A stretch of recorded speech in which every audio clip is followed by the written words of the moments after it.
Thank you, Senator Collins. And Mr. Secretary, as someone who represents dozens of airports in my state, and we all frequently fly every week so we can get to DC and back, we're all very troubled by the mishaps and challenges within our nation's air traffic control systems. But the staffing shortages and the technological issues, particularly in the Newark airspace, they're not isolated incidents. And these have been happening across the country, and they highlight a system that is under tremendous strain. But in many cases, the technology is outdated and simply cannot meet the demands of the aviation system. A perfect example is the use of the radar systems from the 70s and the times that you've held up the floppy disk and said we have to order things off of eBay to repair. It's pretty alarming. Congress has a clear opportunity and a responsibility to act, and I commend you and President Trump for the recent commitment to invest in upgrading this critical infrastructure and to reinforce the air traffic workforce.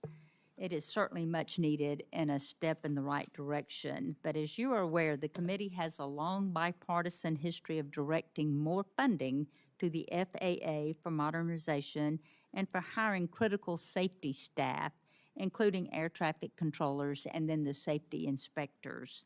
Will you explain how the additional funds requested in your budget will serve as a down payment to jumpstart the FAA's new modernization efforts, and how this effort enhances existing next-gen activities for which the committee has previously appropriated tens of billions of dollars throughout the years? Could you explain that?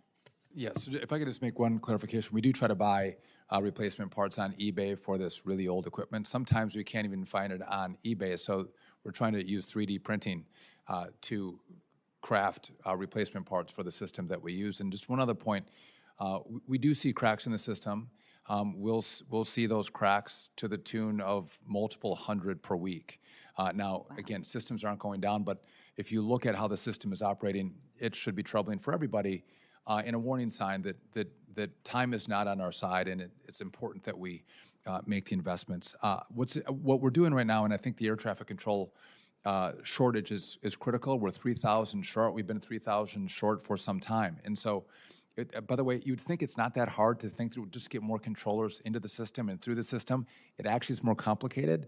What we've done is we're trying to get the best air traffic controllers who score on the test into the academy first. So we made a best qualified category. If you score in the 90 plus percentile, we're going to streamline you quicker into the academy. If you're 80 to 90, you take a different path. That's important. The medical part of this was really challenging. It was taking way too long, months.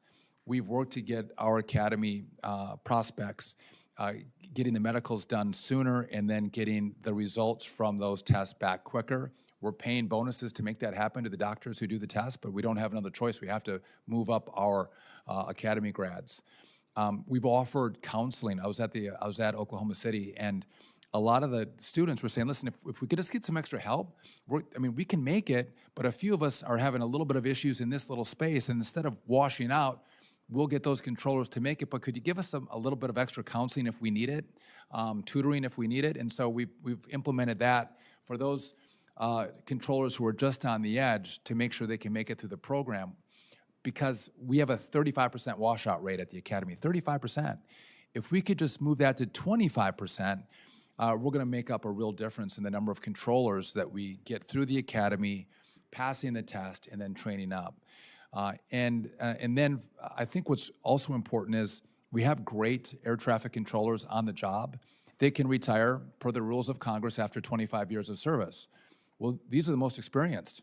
So we are offering them a 20% bonus up front to stay on the job. Please don't retire. Stay and provide a service to your country and your community. And I think we're going to get a good take-up rate on that as well to keep more of those experienced controllers on the job. And so it's increasing the pipeline, and that's one part. And then keeping those controllers on the job is the second part. And I think those two taken together are going to, again, it's going to take some time. Can I just make one other last point on this? And I think it's important to note, I can't take a a 20-year experienced air traffic controller from Denver and move them to the Philly Tracon for Senator Gillibrand and say, let's just use this controller to control the airspace.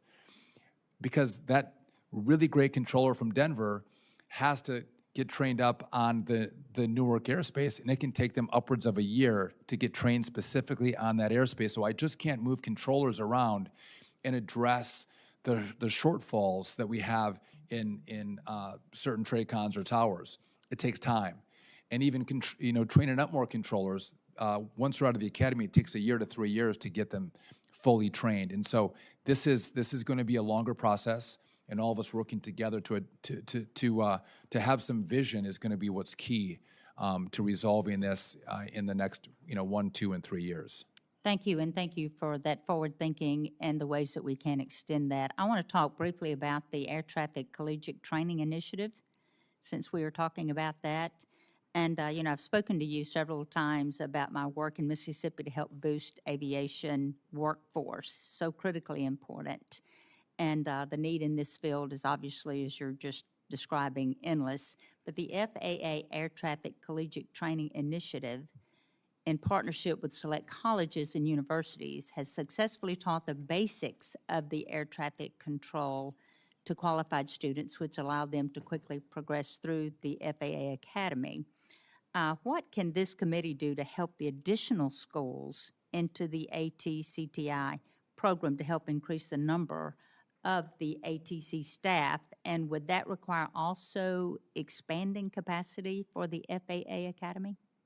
That's a great question. So I do think if this committee wanted to consider a competitive grant program, the simulators are expensive for air traffic controllers, and a lot of these schools is challenging to make the $1 million+ investment in those simulators. And so if there was a competitive grant program that you all wanted to consider to go to some of the, I think there's 5 schools around the country that want to be involved in training up those air traffic controllers, I think that would be welcome.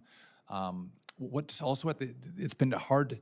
We have air traffic controllers at Oklahoma City who are doing the training, and the former air traffic controllers were teaching all of the classes. What we've done is some of the classes you don't need an air traffic controller.